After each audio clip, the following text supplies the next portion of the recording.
Okay, strap in. Charles Murray is a political scientist and an author. He is most famous for having co-authored the book The Bell Curve, along with the late Richard Herrnstein. Now, to say that this book was controversial is really beyond an understatement. It is probably fair to say this is the most controversial book in the last 50 years. Now, the book looks at the growing role that intelligence plays in modern societies. And the authors worry about a kind of cognitive partitioning of our society into separate classes. I mean, there was a time when being a few standard deviations above the mean in intelligence didn't get you very much when you're just plowing the field alongside your neighbors. But now you can start a software company or a hedge fund. Okay, and this leads to astonishing levels of wealth inequality and cultural isolation. This is a theme that Murray has returned to in his other work, and in a more recent book, Coming Apart, which we also discuss. Now, unfortunately for Murray, what we have here is a set of nested taboos. Human intelligence itself is a taboo topic. People don't want to hear that intelligence is a real thing, and that some people have more of it than others. They don't want to hear that IQ tests really measure it. They don't want to hear that differences in IQ matter, because they're highly predictive of differential success in life. And not just for things like educational attainment and wealth, but for things like out-of-wedlock birth and mortality. People don't want to hear that a person's intelligence is in large measure due to his or her genes, and that there seems to be very little we can do environmentally to increase a person's intelligence, even in childhood.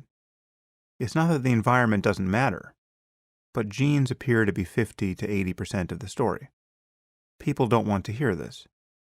And they certainly don't want to hear that average IQ differs across races and ethnic groups. Now, for better or worse, these are all facts. In fact, there is almost nothing in psychological science for which there is more evidence than these claims. About IQ, about the validity of testing for it, about its importance in the real world, about its heritability, and about its differential expression in different populations. Again, this is what a dispassionate look at decades of research suggests. Unfortunately, the controversy over the bell curve did not result from legitimate, good faith criticisms of its major claims. Rather, it was the product of a politically correct moral panic that totally engulfed Murray's career and has yet to release him. His co-author, Richard Herrnstein, died just before the book was published. So Murray weathered the storm alone. And it rages to this day. The book was published over 20 years ago. And yet just last month, Murray was shouted down by a mob at Middlebury College. A mob that actually turned violent and sent the faculty member who was chaperoning him to the hospital. And it's that most recent attack, which is part of an anti-free speech hysteria that is spreading on college campuses, that caused me to finally pay attention. I should say that some researchers just performed a rather delightful experiment, which they just wrote about in the New York Times. They took the text of Murray's speech, the speech he attempted to give at Middlebury, and sent it to 70 or so professors to have them rate it for political content on a scale of 1 to 9, liberal to conservative, with 5 being precisely in the middle. And the professors weren't told who the speaker was. And it got a rating of 5.05. Okay, right down the middle. When they sent it to another group of professors, telling them the speaker was Murray, the rating shifted a little, but not by much. The speech was now rated 5.77, just right of center. The man is not Heinrich Himmler. But because I had assumed, as many of you probably have, who heard about the bell curve controversy, that when seemingly respectable people are calling someone a Nazi and a fascist and a white supremacist and a eugenicist, well, then there must be something wrong with him, right? He must be getting what he deserves on some level. But what I found when I began reading Murray's work was a deeply rational and careful scholar who was quite obviously motivated by an ethical concern about inequality in our society. This is not a person who is in favor of discrimination. Whatever the difference in average IQ is across groups, you know nothing about a person's intelligence on the basis of his or her skin color. That is just a fact. There is much more variance among individuals in any racial group than there is between groups. So, besides being unethical and politically imprudent, it is totally irrational to treat people as anything other than individuals. Murray and Herrnstein were absolutely clear about this in the bell curve.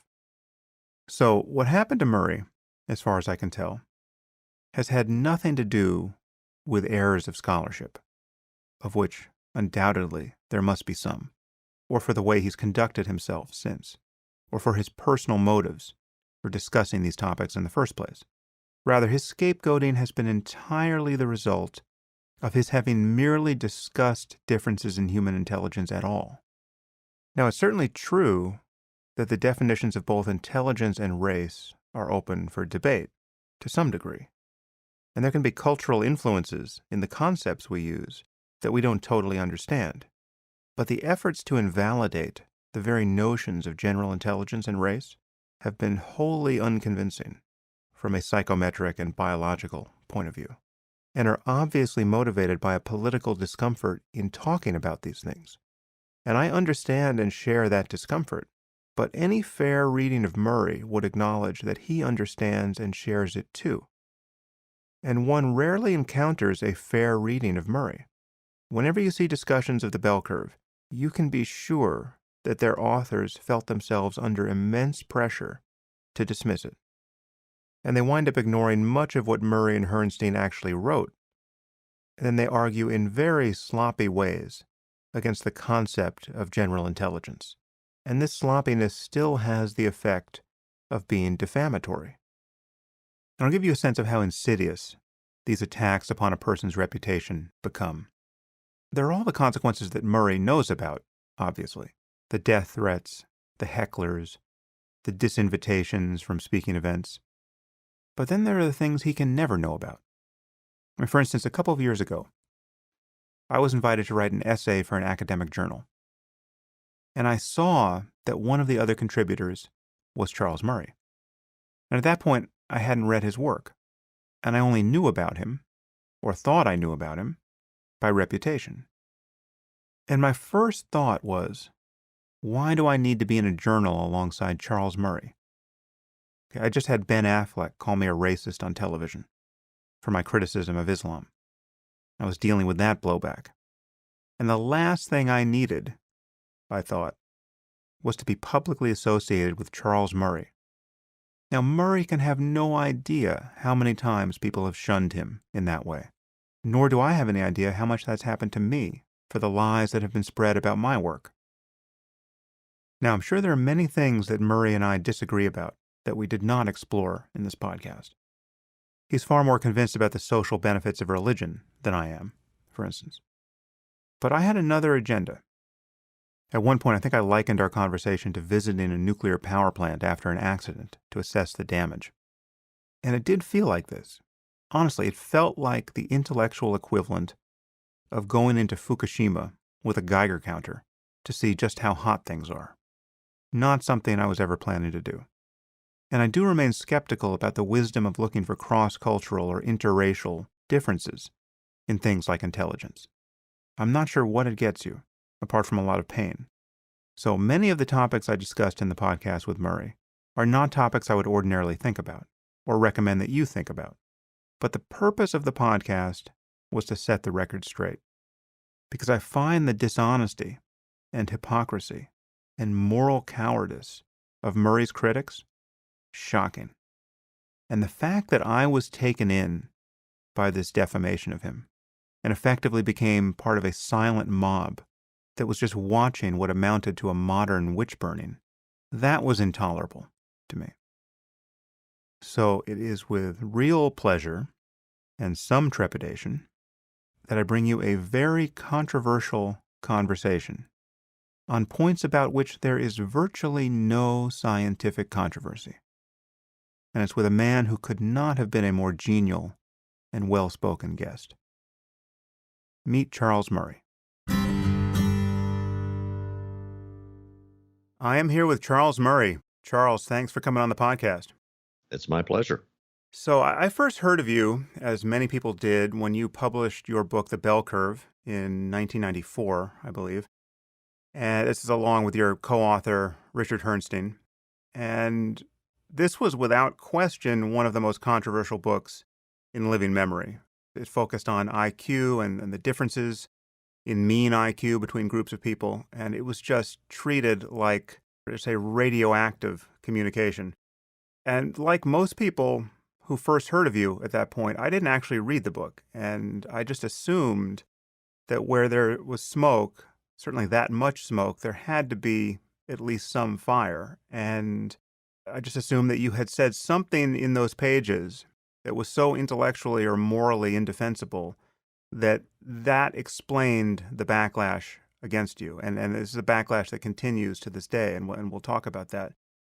But I've since, in the intervening years, ventured into my own controversial areas as a speaker and writer and experienced many hysterical attacks against me and my work. And so I started thinking about your case a little, again, without ever having read you.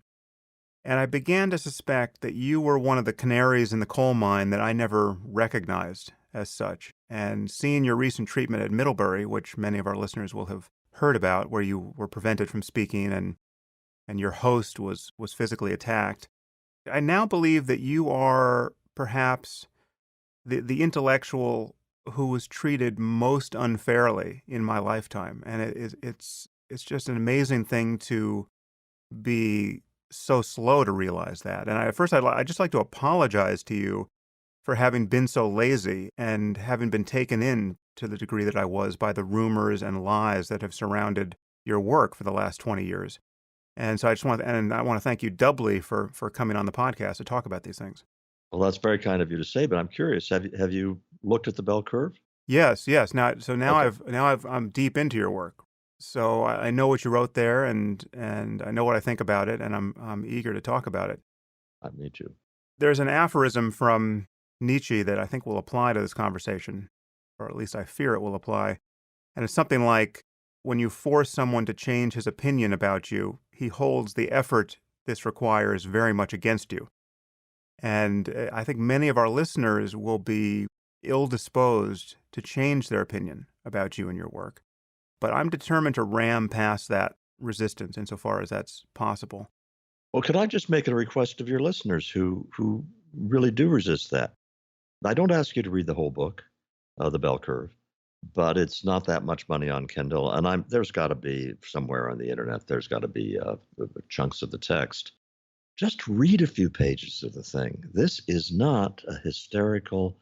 This is not an Ann Coulter book. It's not a No. Milo book. It's of all the charges about the book that drive me nuts the most, I think perhaps it was Stephen Jay Gould, who probably a lot of your listeners are too young to remember, but who wrote the review of it in the New Yorker. And Gould himself was the author of a book called The Mismeasure of Man, which many people see as the canonical refutation of IQ as being an important concept. But anyway, in the review, Gould was referring to the regression equations. Well, as it happened with the division of work, I did all the regression analyses.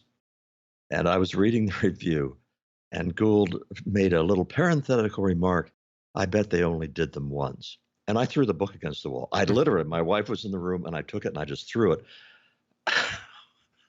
Because thinking of the hundreds of hours Yeah. that I spent on that. And not only that, when we had all of the analyses done, I'm afraid, Sam, a lot of this podcast is going to sound very self-referential and pompous. I don't know how to get around it, but this is the truth. When we got done with all of those analyses, I went back and I recreated them from scratch. I mean, recreating the variables again, doing the whole thing, and so that I could just get rid of any dangers of a screw up. Hmm. I had to make the identical screw up twice, in other words, Right. for there still to be a mistake. Anyway, the book, I would argue, all you need to do is read in it for a while, and you will realize the things you have heard about it are simply wrong. Yeah, well, I want to get to the most controversial points you make in the book and what you actually say about them and what kind of public policy recommendations you make on their basis, because it is the opposite of a white supremacist neo Nazi book, and you have been called both of those things. Yeah. So let's get into it. What was your basic thesis in the bell curve? The thesis of the bell curve actually is very similar to the thesis of coming apart, which hardly anybody Yeah. noticed. And Yeah. that No, I is, did notice that. at the time we did it, we were saying we are looking at a future which is being shaped by the radically increased value of IQ in the marketplace over the last century, and has also been affected by the increasing effectiveness of the higher educational system in getting intellectual talent wherever it resides and pulling it into elite universities. And the combination of these two things is creating a cognitive elite that is increasingly powerful, increasingly affluent, has its own culture, and is increasingly isolated from and ignorant of the rest of society. That essentially was that's the thesis of that book. That's the reason the subtitle is Intelligence and Class Structure in American Life. And as I said, coming apart, the first few chapters have large chunks of the bell curve um, imported into it because in coming apart, I was essentially saying it's no longer something that we're in danger of. It's something that has happened. So that was the thesis, Mm, and we spend the first 8 chapters. Well, no, we spend 3 or 4 chapters talking about the nature of the cognitive elite and how it came about. Then we take 8 chapters and we have the relationship of IQ to a variety of social outcomes, unemployment, poverty, educational attainment, crime, the role of relative roles of IQ and the basic socioeconomic variables in explaining the dependent variable. And for doing that, Dick Herrnstein and I restricted ourselves to a sample of non Latino whites. And the reason we did that was we said we know that the whole issue of IQ and race is very heated, and we're going to simplify things. We are saying this relationship of IQ to important social and economic outcomes exists in a population of non Latino whites. And then after that, we can go to the issue of, well, does it apply to the nation as a whole? right. And that's the point at which we got into race. Right. So the most controversial area of the book is in your discussion around the mean difference across races in population IQ. Right. It's important to point out here that even the topic of IQ, the topic of intelligence, is taboo. I mean, get uncomfortable in hearing that intelligence is something that even differs among people. Then when you add the fact that this difference is heritable and that it matters over the course of a person's life, that already is something that makes people very Yeah. uncomfortable. And I mean, already you seem to be opening the door to eugenics and other scary ethical and political ways of thinking. And then when you add to that the fact that there are detectable differences in mean IQ between races, then just everything goes completely haywire for people. So I want to move through these concepts and claims somewhat systematically. But I guess before we do that, is there anything that has happened in the intervening years, either in your own research or in the research generally, that has changed the picture significantly from when you wrote the bell curve? Have any of your important claims changed? There have been many of our claims have had a lot of additional stuff. For example, take something like G, the general factor of intelligence. Right, which is what IQ tests measure. Exactly, and this is something which, going back to Stephen Jay Gould again, said no, it all depends on how you do the factor analysis. You can either make G appear in your analysis or it could go away. It's a statistical artifact. Well, even at the time we wrote in 1994, an awful lot of the things that Steve Gould claimed back in 1980, 81. I mean, they were just no psychometricians took them seriously. The work that had been done on it was very solid. The reality of G was already understood. But since then, it turns out that there are a whole variety of aspects of brain functioning, the quantity of gray matter versus white matter, all sorts of things which they're linked specifically to G, not just to IQ scores in general, but they are most tightly linked to this general factor for intelligence. So if you had to say one thing that has had just an awful lot of additional verification and elaboration, it's the reality of G. And of course, Sam, we are also within a matter of years, I don't think that many years, before we will understand the functioning of intelligence down at the level of alleles Mhm. and single nucleotide polymorphisms. We are already making a lot of progress on that. To give you an idea of how fast the progress is, in 2013, I was doing a paper, and so I set out to see, are there any SNPs, single nucleotide polymorphisms? They're the sites in the genome that can take more than one form, and they account for all of human variation. And I said, well, have the geneticists found any of these that have a direct relationship to social behavior or mental functioning or whatever? And I came up with, I think, 7 or 8. And I looked again a year and a half ago, and it was in the low dozens, and now it's in the hundreds. Right. And in a few years, it's going to be in the thousands. And so we will understand IQ, general intelligence, genetically. I think most of the picture will have been filled in by 2025. There'll still be blanks, but we'll know basically what's going on. And just to finish up was there anything that I changed my mind on after the bell curve came out? And the answer is no. There's been some interesting tidbits that I've been fascinated by, but the science in the bell curve was extremely conservative. I don't mean that politically. Dick and I mean, we weren't stupid. We knew that we were dealing with a complicated and controversial topic, and so we stuck very close to the scientific mainstream, so that after the book caused such a furor, and this is easy enough for your listeners to Google for themselves, they can just Google knowns and unknowns IQ, and it'll pop up. The American Psychological Association established a task force in the year after the bell curve. And the task force consisted of 11 of the most eminent experts in cognitive functioning in the country, including people of various ideological perspectives. Because believe me, well, if you've been in academia, you know there's as much ideology within each discipline as there is in politics. But anyway, the task force came up with a set of knowns and unknowns, and it tracked just about perfectly with the statements in the bell curve. So it wasn't that Dick and I were brilliant. It's that Dick and I were very, very cautious. So Yeah. nothing has been overturned since the bell curve came out. And there's been nothing overturned in the area of racial difference in mean IQ?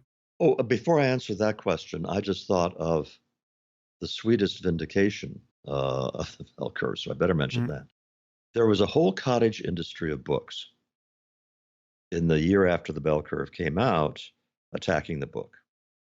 This is the pseudoscience, and these guys don't know what they're doing. And one of the main themes in this was that when we controlled for socioeconomic status, and then pointed out that in many cases the role of IQ was far greater than the role of socioeconomic status, that Dick and I we hadn't put enough independent variables into the equation. So we had occupation, we had income, and we had educational attainment, which, to tell you the truth, are basically the three components that social sciences had been satisfied with in measuring socioeconomic status until the bell curve came along. But we hadn't put in enough. So they were throwing in everything but the kitchen sink, a lot of which were things that were very closely related to parental IQ. So a lot of the criticisms of the bell curve said, oh, if we add, let's say, the number of books in the house, Mhm. then you can cut down a little bit on the role of IQ. Well, now, what do you suppose the relationship of number of books in the house is The to parental parental IQ. IQ? Yeah. And what's the, so on and so forth. Anyway, the sweet, sweet vindication was when Christopher Winship at Harvard, and I'm blocking on the other guy's name. I'm sorry. Anyway, they did an analysis that Dick and I should have thought of because our major database was the National Longitudinal Survey of Youth. And this is on me, by the way, because I was taking the lead on the quantitative analyses. I knew that there were siblings in the NLSY database, but it didn't cross my mind to do fixed effects analysis, where in effect you were analyzing the outcomes for siblings.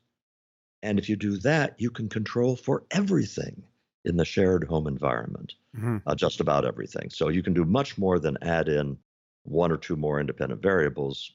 It's a really elegant control.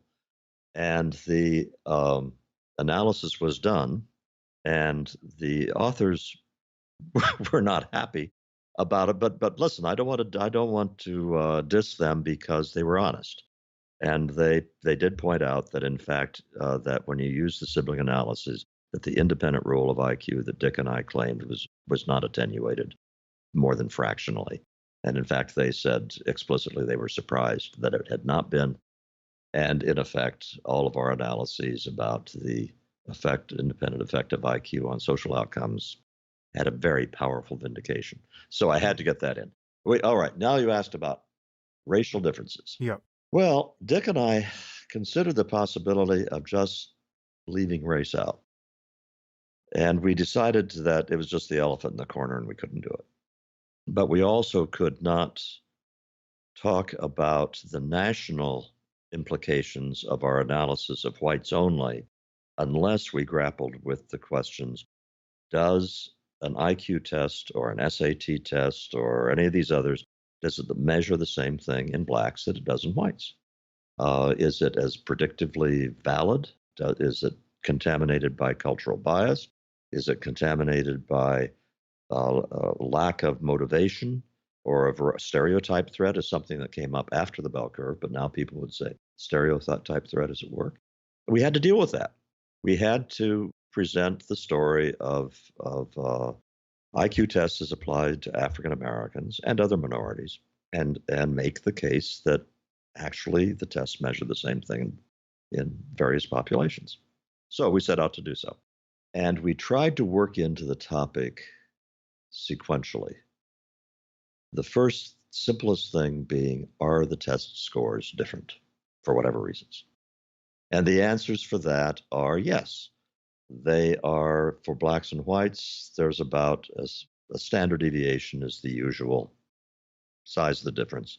I'm assuming, by the way, that an awful lot of your listeners are statistically literate and they know roughly what I mean by a lot of these terms.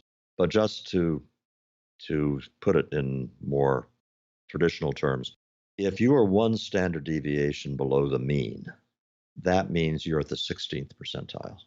If you're one standard deviation above the mean, you're at the 84th percentile. That'll give you a sense of what a standard deviation is. IQ is normed so that the average in the whole population is always 100 or as close to 100 as possible. Although we'll get into this, IQs have been those scores have been creeping up decade Hmm. by decade for reasons that are not totally understood. So what you're talking about is if the And average a for standard deviation of 15. so what we're talking about if the average for white America was 100 at the time you wrote that book, the average for Black America was 85 Right, IQ. Yeah. right. Now, obviously, different tests give different results. And as time goes on this afternoon, we can get into, has the gap been converging, and things like that. But one standard deviation for a considerable period of time has been a good benchmark for the size of it. By the way, there is also a difference between whites and East Asians. It's harder to pin that one down for a variety of technical reasons. Among others, until recently, we didn't have really good representative samples of Chinese living in mainland China, but it's probably 3 or 4 points. And that's kind of a soft number.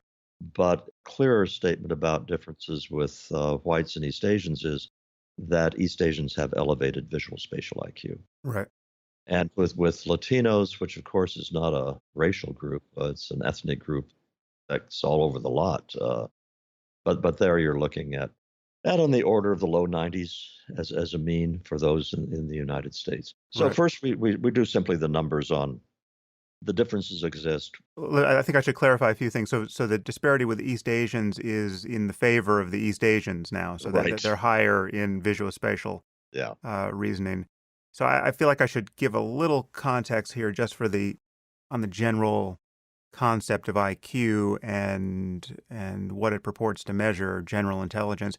There is just this fact, which is now among the most well-attested facts in psychology, that a person's ability to reason logically and mathematically and visual spatially, and along with their semantic knowledge of the world, of the size of their vocabularies, for instance, all of these abilities are highly correlated. So it's this correlation that has been dubbed general intelligence, or G. And this is what IQ Right. tests measure. So the IQ tests have separate parts that interrogate these separate abilities separately, but a person's ability in all of these areas is highly correlated. And it's one thing that's important to point out, is that things didn't have to be this way. In fact, it's intuitively plausible that if a person is going to be really good at math, say, that this ability could come at the cost of his being good at language, or vice versa. But that's generally not the case. I mean, there's just a very strong case to be made for this factor of general intelligence. That's actually how it got started. Was Charles Spearman back in the beginning of the 20th century, a brilliant psychologist. Well, he noticed that it didn't make any difference what the test was for, Hmm. whether it was for British history or algebra or how to fix a car or anything, no matter what the test was, as long as it tapped into something in the brain, the test scores seemed to be correlated. That was his first insight. And his second insight was that the magnitudes of the correlation varied by tests. And then, even before he invented factor analysis, he would look at the pattern of correlation and say, you know what, these tests seem to be clustering on something. And then statistically, he invented a way of capturing that. So it's that correlation. But Sam, other people are saying to themselves right now, wait a minute. And by the way, I could say this about myself. My verbal skills are way better than my math skills, or vice Hmm. versa. And that's true. But think of it in terms, since most of your listeners have taken SAT or other kinds of tests, think in terms of the comparative score on the SAT verbal versus the SAT math. And I bet yes, there may very well have been a substantial difference between your two scores. There was between mine. But it's not that you were below average in one and above average in the other. You were above average in both, you were just more above average in the other. And the same thing would be true if you were below average usually. There are always exceptions. I have a Yep. close relative who is way up at the tippy top on verbal and is way below average on math. But that's so unusual enough that the psychologist who tested him said that in 30 years of testing people, he'd never seen that before. By and large, you have the kinds of correlations you're talking about. It's Yeah. very well established. Yeah, and there are a few other wrinkles here. So there's people can be dyslexic and be very high in intelligence, but the dyslexia impedes their academic performance. And there are other aspects to human ability intellectually, like creativity and ambition, and there's other things going on that explain a person's success academically or occupationally. Oh, let me throw in my very favorite analogy about the role of IQ in success. Comes from Stephen Goldberg, who's a professor of sociology at I think City College of New York. Yeah, so it's great. He says the role of IQ in explaining success IQ has the same role as weight does for offensive linemen in the NFL. He said if you take the starting linemen in the NFL and you correlate their productivity with their weight, the correlation is going to be basically zero because the heaviest linemen are not the best linemen. But you have to be 300 pounds to get the job. And that's the way with IQ. Motivation, what they now call grit, and a variety of other things are decisively important. But if you're going to be a theoretical physicist, you have to weigh 300 pounds to begin with. And then among theoretical physicists, those other qualities will be really, really important in determining how good you are. Right. So, and then the other piece we should put in here is that it's also one of the most robust findings in psychology at the moment, or I should say behavioral genetics, really, that IQ is highly heritable. It's somewhere in the range of 50 to 80%, depending on how old a person is. It actually seems to become more heritable the With age. older we get, which is strange. I mean, there's a concept of genetic amplification where the boundary between genetic difference and environmental difference is kind of hard to draw because you can think of the fact that genetic tendencies early in life can lead to changes in environment. So when we think about environment, we tend to think about the environment that gets imposed on a child by the parents or by society.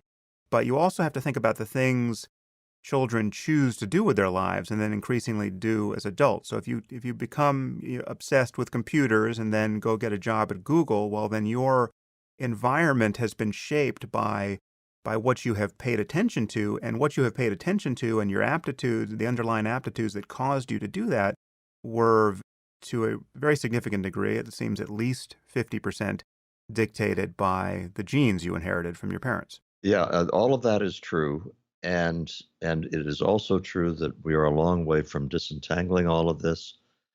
There are enough really good twin studies. And by that, I don't mean twins raised apart. I'm talking about the classic twin studies where you're comparing identical twins with fraternal twins, Mm. which allows for some very useful and powerful disentangling of environment and genes. So, are there gene environment interactions where, to some degree, a child creates his or her own environment that in turn reinforces the genetic material? Absolutely. Does that mean that if only you can jack up artificially the environment, you're going to make much difference in a child's IQ? And the answer to that is not long term. You can get some short term effects, but the fade problem of fade out is universal. Yeah, so that's also another wrinkle here, which is, I think, adds to people's concern about talking about this whole area. This lack of anything obvious to do about remedying any inequalities we find here. That's I think a major source of angst, and it's kind of a preamble to something I'll be coming back to. There is this notion that if traits are genetically determined, that's bad, and if traits are environmentally determined, that's good because we can do something about them if they're environmental. And if there is one lesson that we have learned from the last 70 years of social policy, it is that changing environments in ways that produce measurable results is really, really hard. And we actually don't know how to do it, no matter how much money we spend. Right. And we should also, another background point here is that virtually everything important psychologically, I mean, most things that interest us psychologically about people, these traits are also highly heritable. This includes like the big five personality traits: extroversion, agreeableness, conscientiousness, neuroticism, and openness. I mean, these are a person's personality is also at this point about 50% ascribed to genetic inheritance and the rest to environment. Right, but here we get the wrinkle, and this we could talk Mm. forever. But anyway, I'll just throw this in that there is the shared environment and there's the non-shared environment, Right. and that's one of the things that twin studies has elucidated. And it's the non-shared environment that takes up almost all of that 50% of personality characteristics that is not explained by genes. Non-shared environment can be all sorts of things. It can be you had different teachers in schools, you ran with different peer groups. It can also be that parents treat children differently. So the warmth of maternal warmth that a mother shows toward one twin can and sometimes is much different than the warmth shown to another. Hmm. So, but the thing about the non-shared environment is it's not susceptible to systematic manipulation. It's it's idiosyncratic, it's non-systematic. That there are no obvious ways that you can deal with the non-shared environment in the way that you could say, oh, we can improve the schools, we can teach better parenting practices, we can provide more money for whatever you want to provide money for. Those are all fall into the category of manipulating the shared environment. And when it comes to personality, as you just indicated, it's 50-50, but almost all of that 50 is non-shared. Yeah, which seems to leave parents impressively off the hook for the how their kids I turn know. out. Although it is true that parents, and I'm a father of four, we resist that. Yeah. And with the non-shared environment and the small role left for parenting, I will say it flat out. I read that research with the most skeptical possible eye. I was looking for holes in it assiduously. Hmm. This is Judith Rich Harris, right? Judith Rich Harris wrote a book on this topic, didn't she? Judith Harris, yes. And that was back in the 1990s. And talk about, well, look, you said that you heard about the bell curve and didn't read it for a long time. I heard about her book and I didn't read it for a Yeah. long time It's funny how that because happens. I didn't want to believe it. Right. And the book was very sound. It was very rigorously done. And at this point, I don't know of anybody who's familiar with the literature who thinks there's that much of a role left of the kind that parents thought they had in shaping their children. Right. Well, I'm not going to stop trying. I think it's a very hard illusion to It cut through. As I read exactly Harry right. Potter tonight to my eldest daughter. You know that, but I think that it's good to reflect on that. Reading Harry Potter to your eldest daughter is a good in itself, Yeah. and the fact that she behaves differently 20 years from now is not the point. No, exactly. I mean, it is an intrinsic good, and it's for my own pleasure that I do it largely at this point. Again, I'm painfully aware, and I think our listeners will be, that we are proceeding along a razor's edge in this conversation, and that my attempt to have it defensively is all too obvious. I want, given your experience and given just how combustible these issues are, I just want to make sure we're putting the relevant pieces in play when our listeners need to receive them. So one thing that it just occurred to me people should also understand is that in addition to the fact that IQ doesn't explain everything about a person's success in life and their intellectual abilities, the fact that a trait is genetically transmitted in individuals does not mean that all the differences between groups, or really even any of the differences between groups in that trait, are also genetic in origin, right? So Critically important point. yeah, so the jury can still be out on this topic, and we'll talk about that. But to give a clear example, so if you have a population of people that is being systematically malnourished, they might have genes to be as tall as the Dutch, but they won't be because they're not getting enough nourishment. And in the case that they don't become as tall as the Dutch, it will be entirely due to their environment. And yet we know that height is among the most heritable things we've got. It's also like 60 to 80% predicted by a person's genes. Right. The comparison we use in the book, which actually was drawn from Richard Lewontin, the geneticist, is that if you take a handful of genetically identical seed corn and divide it into two parts and plant one of those parts in Iowa and the other part in the Mojave Desert, you're going to get way different results. Has nothing whatsoever to do with the genetic content of the corn. Right, right. I mean, a more general way to talk about this is when genes are identical, any differences you see have to be due to environment, and when environment is identical, any differences you see have to be due to genes. Yeah. Yeah, I mean, that going through my head are things like measurement error and this and that and the other thing, right, but your basic point is correct. right. So And there are many other things that IQ is correlated with. It's correlated with high IQ. It's correlated with things like liberal values and things like being like less racist and less authoritarian and less sexist, even less religious. I mean, in particular, less fundamentalist in your religiosity. Now, that's not to say that there are not exceptions to every trend we would talk about. So I'm sure you can find a racist, sexist, Bible thumping genius somewhere, but there won't be as many of these people. And the link between IQ and traits like that are also strong, but stronger for some others. But again, there's this one piece, which is IQ itself, having nothing to do with race, has been a somewhat taboo topic, particularly on the left politically. But what's interesting is that it wasn't always the case, because the left used to be kind of boosterish about IQ testing because it seemed to promise a direct road to meritocracy. It would get us Yeah, out of these class differences, and people could just be judged on their own merits. that's why the SAT was invented. The SAT was going to be, and in fact, it did serve this function.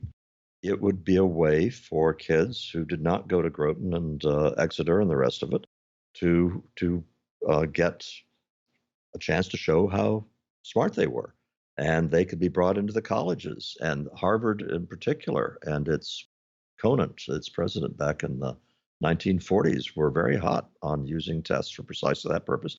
And by the way, I went to Harvard in 1961, which pretty well dates me, from Newton, Iowa. And I was absolutely convinced that I got in because I was able to take an SAT score and get a good score, even though I went to a mediocre public school.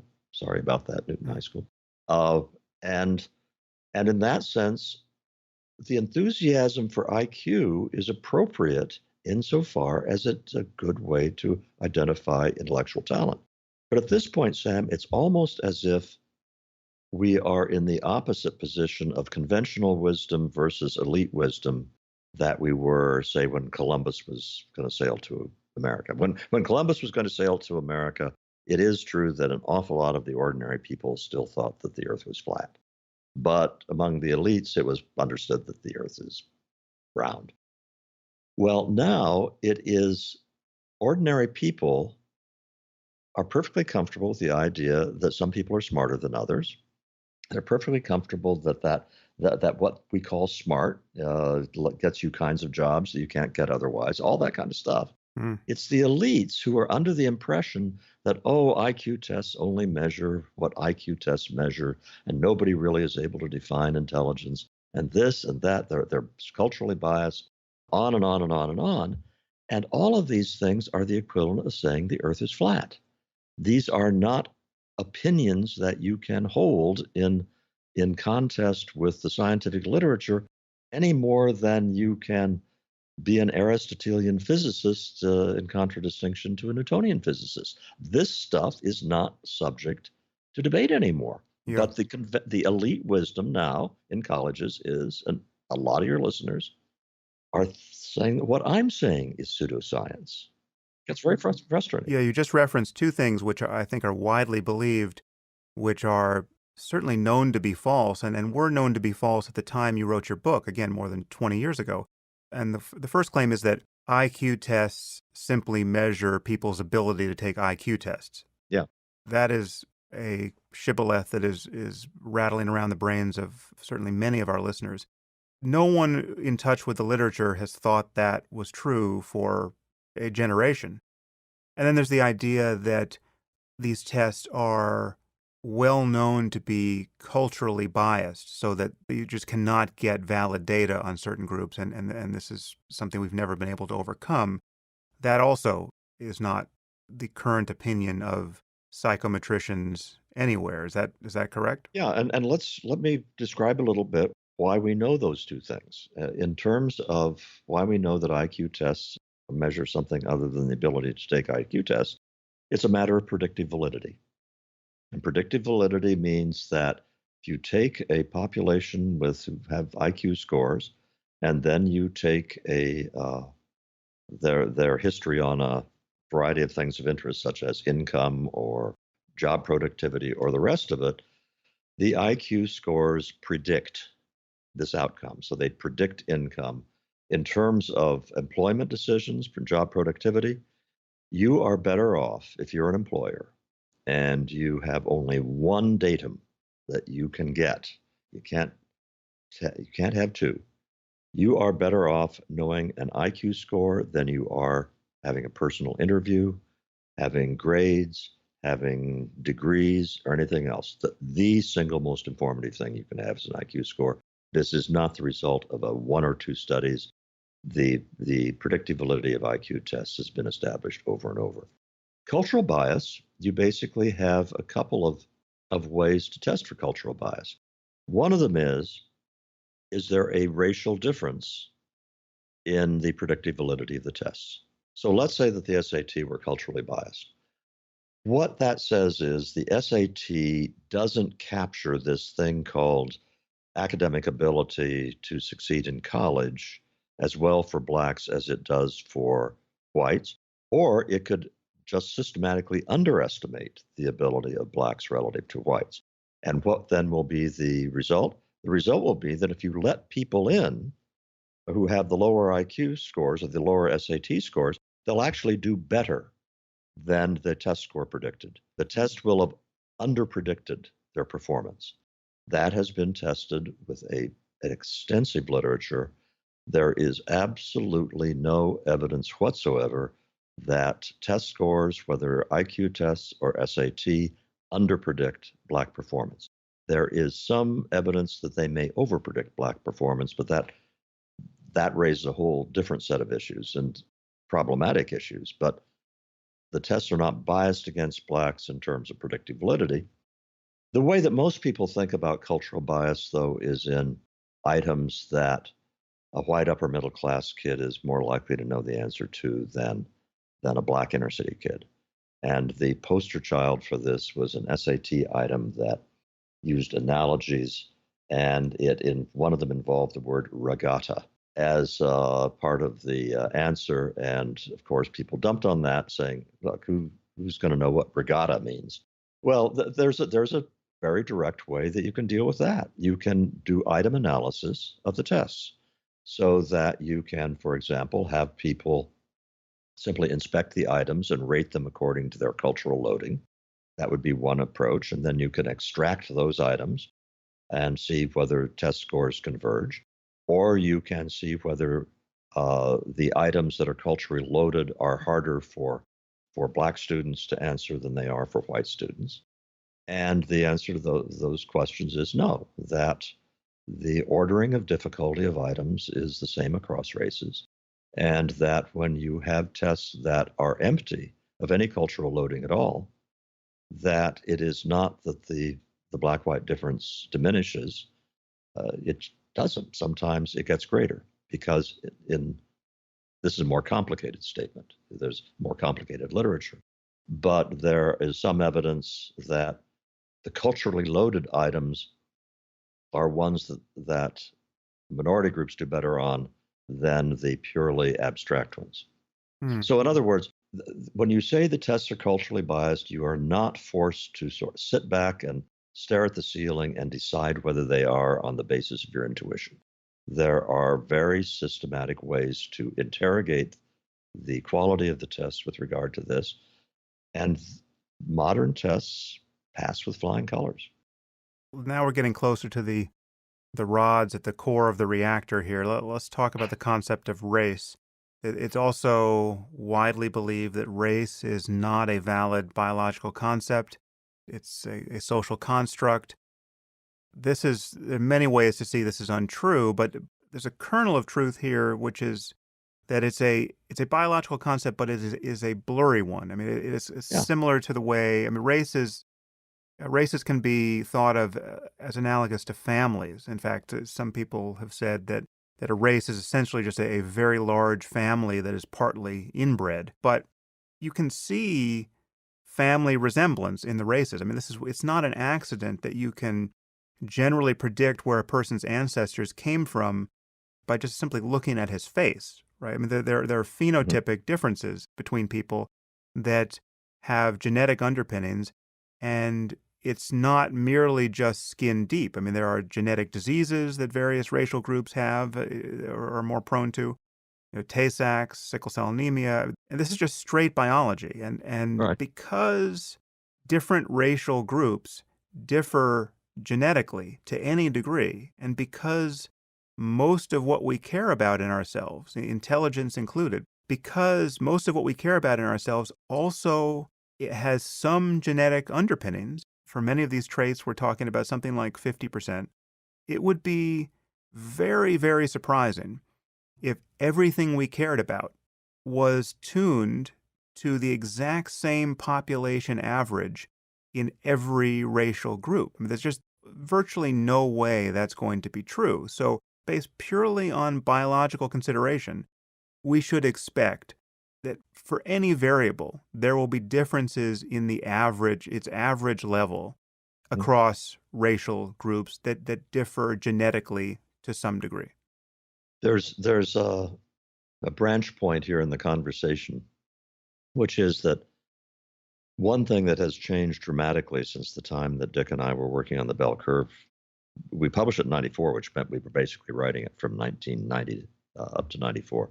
Hmm. The thing that has changed most dramatically is now that the genome has been sequenced and so much has been learned since it has been sequenced, the whole discussion of ethnicity slash race is being conducted at a much higher level of sophistication. At the time we were working on the bell curve, they would look at blood groups and things like this to try to have something besides phenotypic characteristics, Hmm. facial characteristics, and skin color.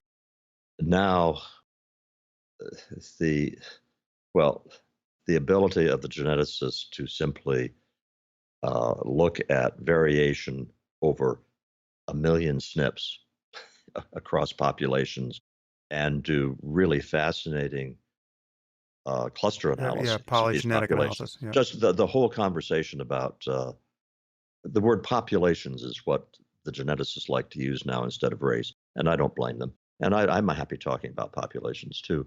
That's just being done at a huge level that we never considered. In the bell curve, we simply said, if people call themselves black or Latino or white, we're going to believe them, and they're going to be our samples. But here's the point going forward in this conversation, Sam, which is the blurriness of race is noise in the signal. The blurriness of race is not going to artificially make it look as if there are genetic differences in IQ. Right. It's going to obscure any such genetic differences in IQ. So, so in effect, we are looking at a noisy signal, and if you still see patterns in the data that point to the possibility of genetic roles, those signals have survived a lot of contamination. But again, I mean, what we should come back to here is that genes are almost certainly only just part of the story, and there should be very likely an environmental contribution here. And this is something you say in your book many, many times. Let's go back to do the same thing with genes and IQ and race that we did with cultural bias in the tests. Mhm. And do the tests measure anything except the ability to take tests? We are not helpless to simply say, well, there's still racism existing, so that must be the explanation. There are lots of ways that we can look at patterns in the data and say, well, are these compatible with an exclusively environmental explanation? And I want to stress that last point. Dick and I, our our crime in the book was to have a single solitary paragraph that said, after talking about the patterns that I'm about to describe, if we've convinced you that either the environmental or the genetic explanation has won out to the exclusion of the other, we haven't done a good enough job of presenting the evidence for one side or the other. It seems to us highly likely that both genes and the environment have something to do with racial differences. And we went no farther than that. There is an asymmetry between saying probably genes have some involvement and the assertion that it's entirely environmental. And that's the assertion that is being made. If you're going to be upset at the bell curve, you are obligated to defend the proposition that the black-white difference in IQ scores is 100% environmental, and that's a very tough measure. Here's the way that we went about it. So we are now, how did you put it a while ago? The radioactive rods were getting closer to me. Yes. Yeah. Here's the thinking that Dick and I had that led us to write that sentence. And it starts out with simply the very high demands that the environmental hypothesis places on you. If you say, for purposes of just thinking through the arithmetic, that genes and environment, it's a 50-50 split in explaining variance of an IQ in a whole population. That means that in order for the environment to explain 100% of a standard deviation difference mean between blacks and whites, the average black would have to be in an environment that is about 1.5 standard deviations below the white mean. That's a really big difference. And if you take all of the measures like income and educational attainment and occupational distribution and a variety of other measures of environment, 1.5 standard deviations is way, way bigger than any of the observed differences are there. That doesn't mean that there aren't unmeasured differences in the environment that are also at work. It just is you start off with a really big question in your mind, is that plausible that it can be 100% environmental? Well, I think we should add here that it is possibly plausible when you bring in the Flynn effect, in the sense that so the Flynn, I don't think we've defined the Flynn effect, We but haven't even talked about yeah, the Flynn effect yet. but James Flynn, who you have actually, as far as I can tell, in the bell curve, you're the one who brought attention to the Flynn effect. We named the Flynn effect. Yeah, but you Yeah, named it after James Flynn, who's done James Flynn, yeah. this research. So tell us what the Flynn effect is. The Flynn effect is that it was noted also by a guy named Richard Lynn, who is one of the people that I'm excoriated with for citing in the bell curve as being an out and out racist. But Richard Lynn had also identified this in East Asian tests. And Jim Flynn identified it and brought it. He did more than Lynn did to bring it to public attention. Namely, IQ tests are renormed every time they have a new edition. So if you have the Wechsler, and let's say they had a norming in 1950, they norm it to a mean of 100 and a standard deviation of 15. What Flynn noticed was that if you give that same test to a set of people in 1960 instead of 1950, the mean is not 100, it's 102 or maybe 103. So that over the course of the 10 years, it's that the IQ scores of the population have risen. And as he looked at that, he found the Flynn effect, this secular increase in IQ scores going back to the 1940s and 1930s and extending out into recent data. And the implications of this have just driven scholars crazy since then, and the causes of it, because there are no, even after this much time, there's still a lot that's not understood. Is it simply a matter of increasing exposure to things which let you answer IQ questions? An example. One of the kinds of IQ questions is rotating mentally in your mind's eye an object in 3 dimensions and being able to say something about how it looked when you look at it from the other side. Those are items which I think I did very poorly on, by the way. Well, the ability of people to answer that question is going to be different in 1930, when nobody sees routinely objects rotating in 3 dimensions in front of your eyes, than in 2017, where every television commercial is having, script and other things rotating in 3 dimensions. It's part of our daily lives. So it could be that kind of simply modernity and sensitization to certain kinds of mental tasks that we weren't sensitized to before. Could it also be an increase in G? Might be. There are some reasons to believe in the analysis of test scores that it could be partly that, but not a lot. That, I think, is probably a fair characterization of the state of knowledge right now. Is improved nutrition a thesis there or not? Improved nutrition could well be a contributor.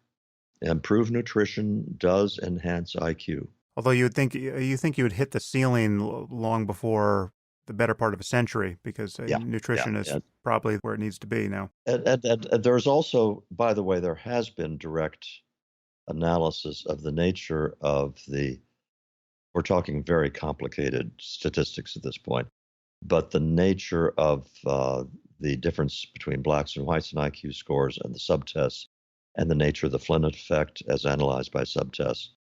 And the scholars who did that, who are Dutch scholars, Jelte Wicharts, Wicharts is the lead author of one of the most important articles in this.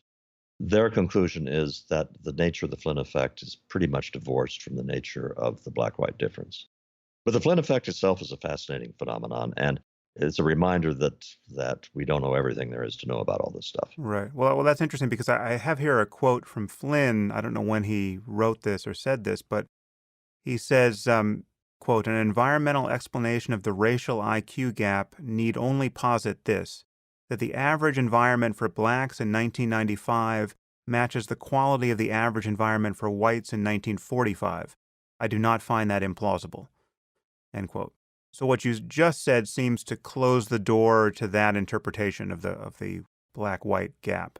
Yes, it does. And this is a case where I am citing someone who has done analyses that are at a level of complexity that I'm not independently competent to pronounce. This is a top scholar who did that, and he had some co-authors whose names I don't recall off the top of my head. He's a top scholar. He does really rigorous work, but that's all I can say at this point.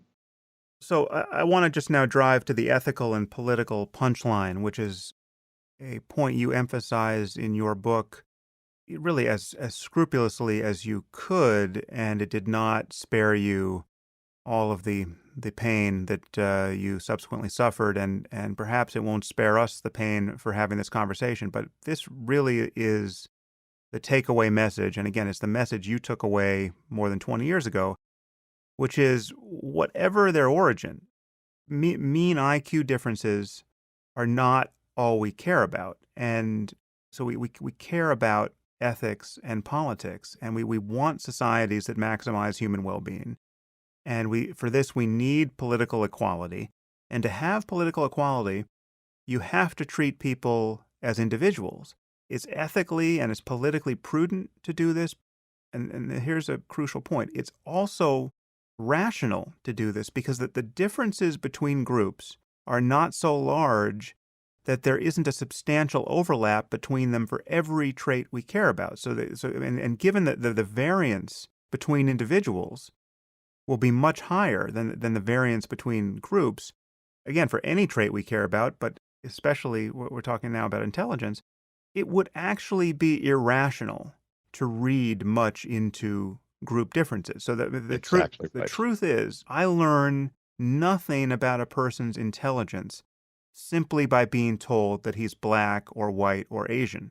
You still need to treat people as individuals, and you make it absolutely clear in your book that given the overlap in these bell curves, there will be many, many blacks who are far more intelligent than most whites. I mean, so this is again, it all comes back down to honestly evaluating individuals. I emphatically agree with everything you've just said. As you pointed out, Nick and I have some of these passages in italics in the book.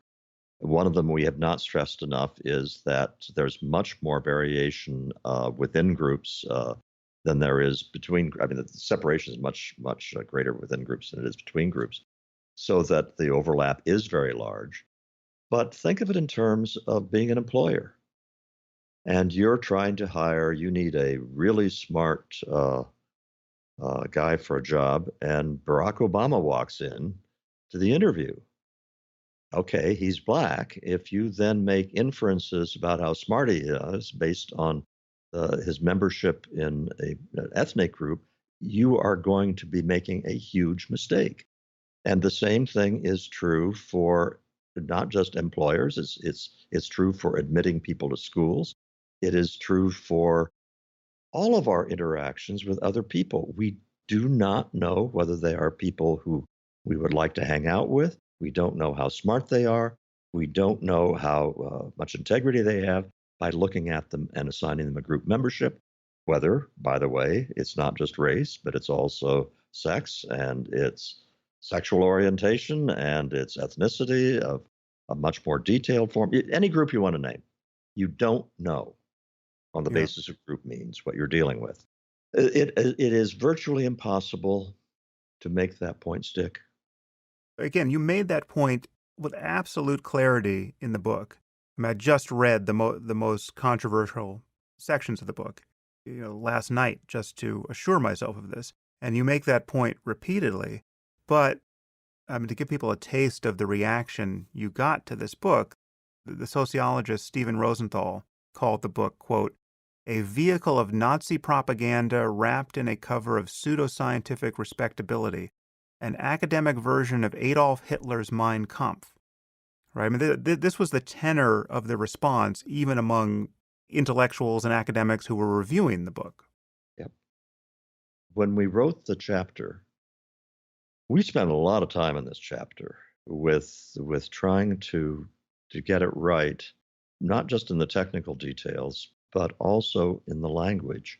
And when we were all done with it, I actually had these hopes that when the book came out, that Dick and I would be applauded for having taken this inflammatory issue and treated it and saying, Mhm. this is not such a big deal.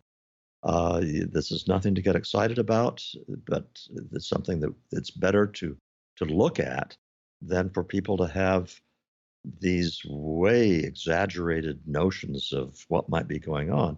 I thought we might get some kudos for that. Hmm. And it turned out that people I know of, academics especially, who actually read the book had to know they were lying. Because I'm thinking of specific academics, they just simply know too much about this subject not to have known that they were lying.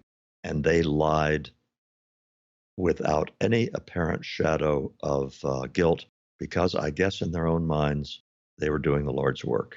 Yeah, it was a kind of moral panic. I mean, when you look at just how irrational the claims were, I mean, you're talking about claims that intelligence doesn't exist on some level, or that it doesn't matter, or that you can't possibly test for it, or that there can't possibly be mean differences among groups, or that it could have no genetic underpinnings. I mean, this is like they were throwing out a century of our growing understanding of these things and vilifying you with an energy that clearly this is what happens when you touch a taboo in this way.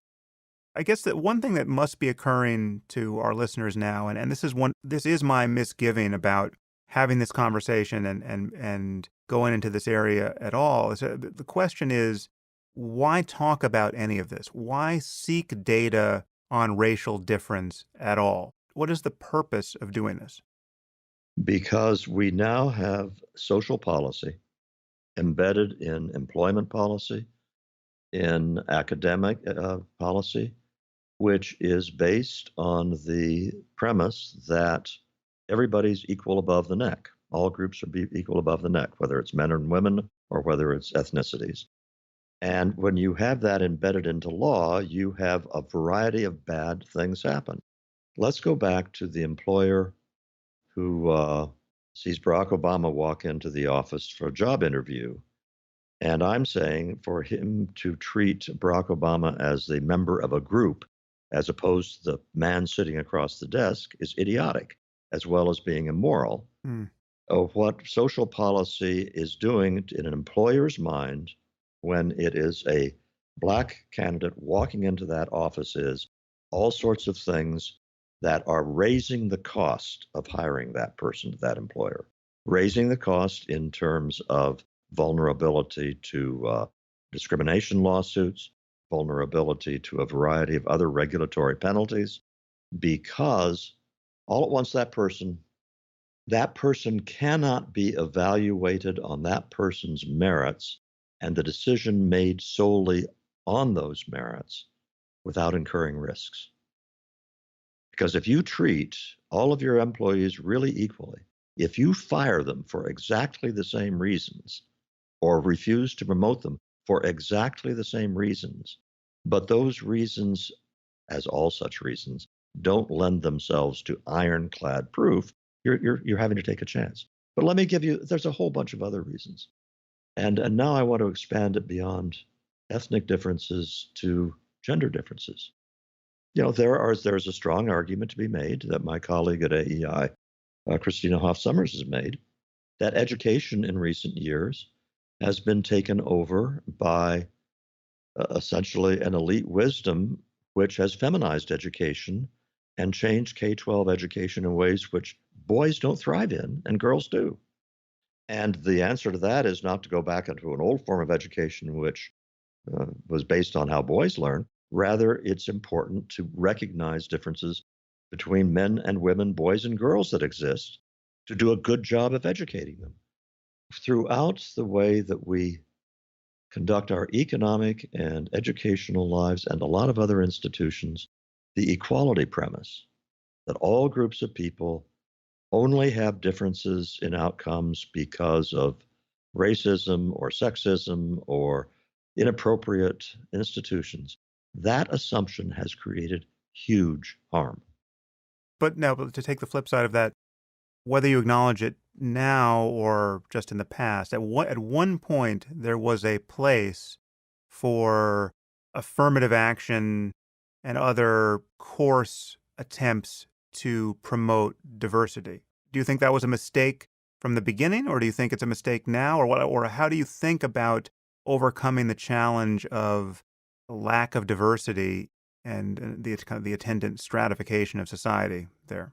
The original sense of affirmative action for about the first 12 months after the term came into use was that if you were an employer, you should make greater efforts to reach out to applicant pools that you wouldn't have otherwise reached out to, and that you would take affirmative action to bring people in that had been excluded. And had people been excluded, whether women or blacks or other minorities, absolutely.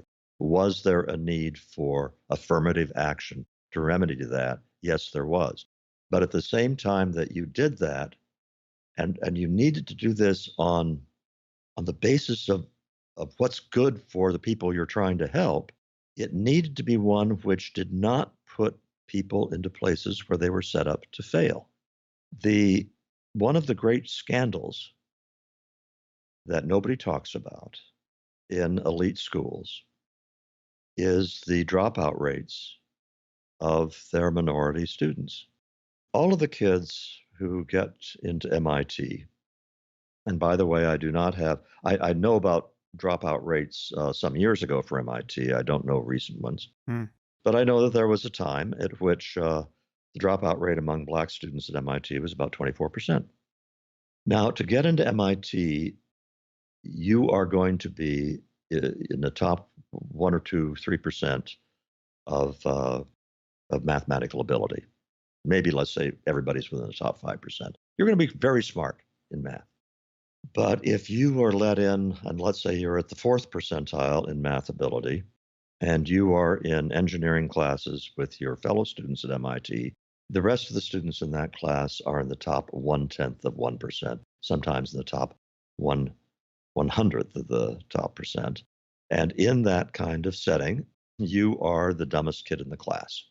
There is no reason for 24% of those kids not to be highly successful at really good colleges. Hmm. MIT is probably not the place for them because of the mismatch.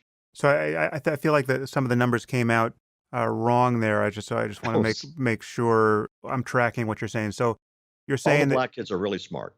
but there's a huge difference between being in the top 1/10 of 1% mathematically when you're in an engineering class at MIT and being in the 95th percentile mathematically. Right, right. That's what I was trying to say. But Yes. I would appeal to people who are listening to this who have had that kind of experience, particularly those of you who have been in classes and you know you're pretty smart, but you've been in classes who you also know that the other kids in there are a lot smarter than you are. That can be demoralizing experience. And imagine that's true of every class you go to.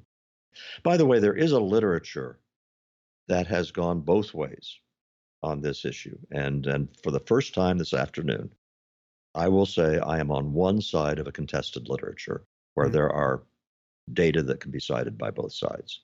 There have been books written that said no, this mismatch does not produce the all the bad results that I've just claimed, or even if it does produce some of those, there are other advantages to it. So I want to acknowledge the existence of that mm. alternative argument.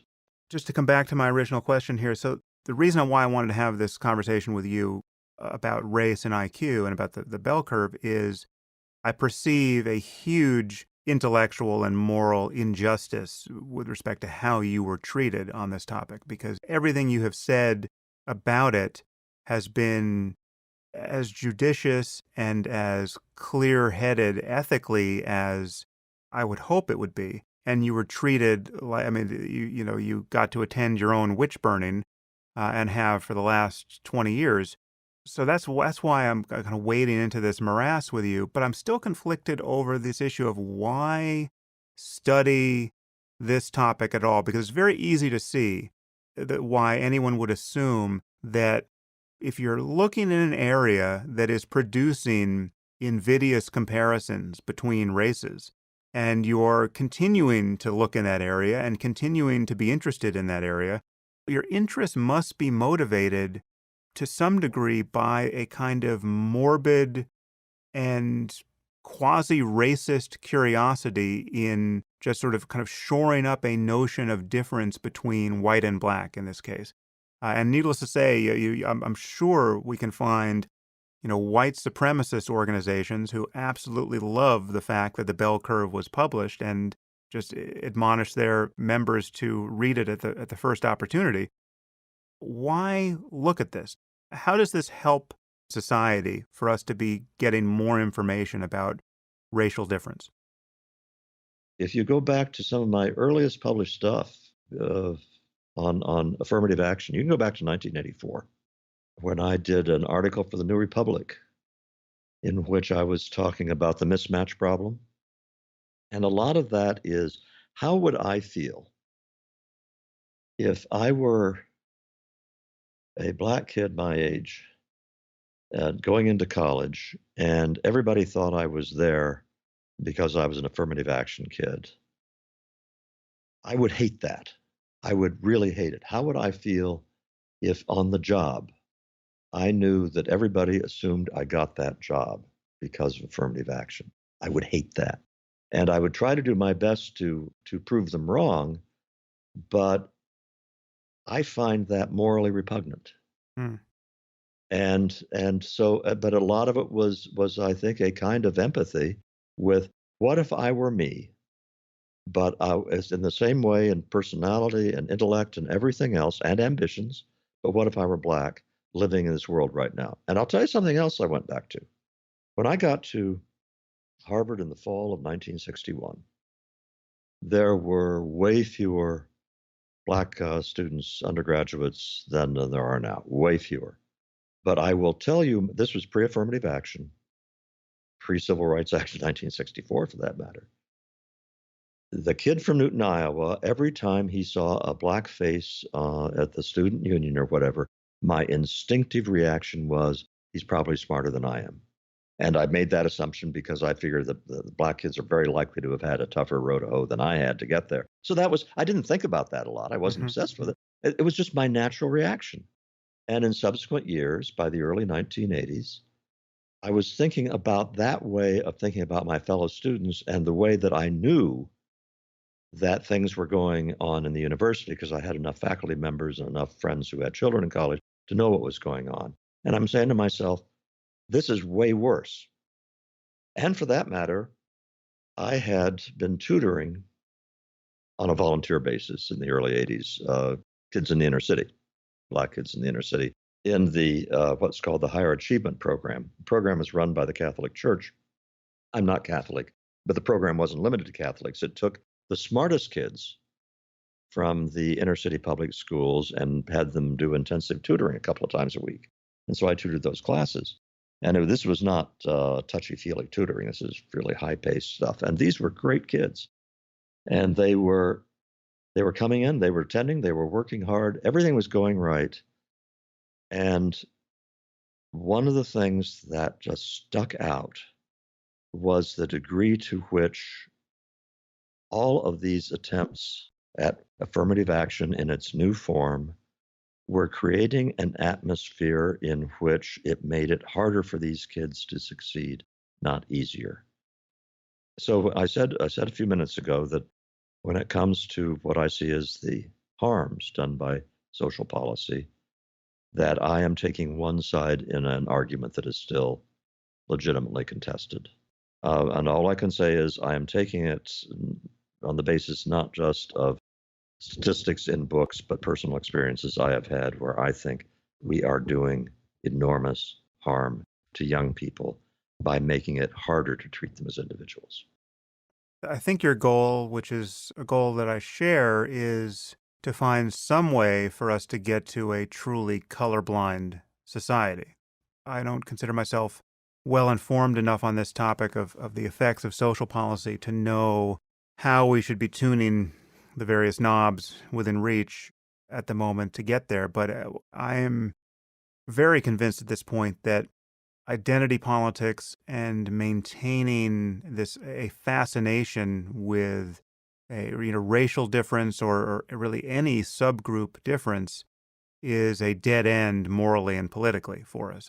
You look at our campuses now, and I think it's just incontestable that identity politics have been disastrous on a whole variety of fronts. And I'd say that the identity politics are a direct, straight line outcome of insisting by law that we treat people as groups. The real issue here is much deeper than any racial differences we've been talking about. And it connects these two books. It connects The Bell Curve and your more recent book, Coming Apart, which you published in 2012. As you said at the beginning, it's this underlying fact about our society that we've created an economy and we've created a social order which is more and more giving primacy to cognitive abilities. And so IQ is relevant and it's increasingly relevant and it is stratifying our society in ways that most of us have not appreciated, frankly. And you paint a picture of a stratification that is pretty surprising. I mean, so we're going to get into what you mean by the phrase like the narrow elite and the broad elite and the new underclass.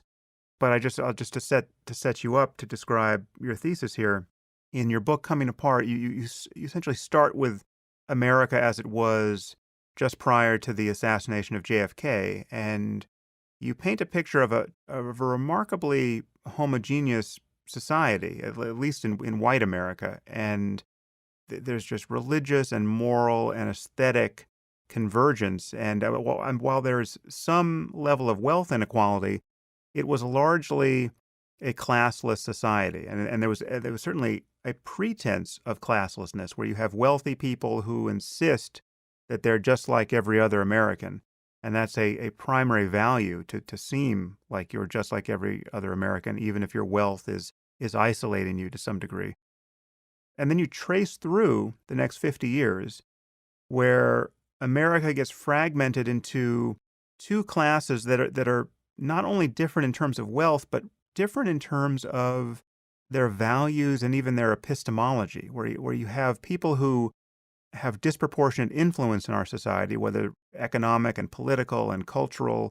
So you have influential journalists and lawyers and executives and creative people, and they have become, and I want you to talk about this, they've become incredibly isolated as their tastes and interests and information diets have separated them from the rest of society. And what's interesting is that you wrote this book in 2012, and as I read it just recently, you seem to describe, without knowing it, everything you're saying seems to be describing a Trump-shaped hole in our culture just waiting to be filled. And so it really reads like a very prophetic book without you ever being explicitly so.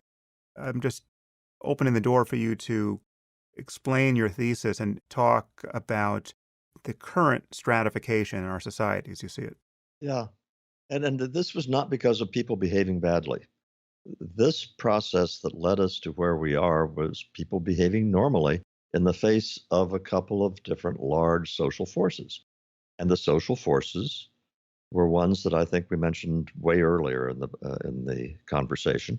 One was that from the middle of the century on, the higher educational system sucked all of this academic talent from the hinterlands, shipped it off to elite colleges, and during the same period of time, brains were getting much more valuable in the marketplace, whether it was because of new jobs in the IT industry in recent decades, or whether it was simply because if you're the CEO of a corporation making, with revenues of $40 billion a year, and you're really good at your job, you're worth a lot more money than you were as CEO of a corporation with $4 billion a year. So you had a gigantism going on in the American economy.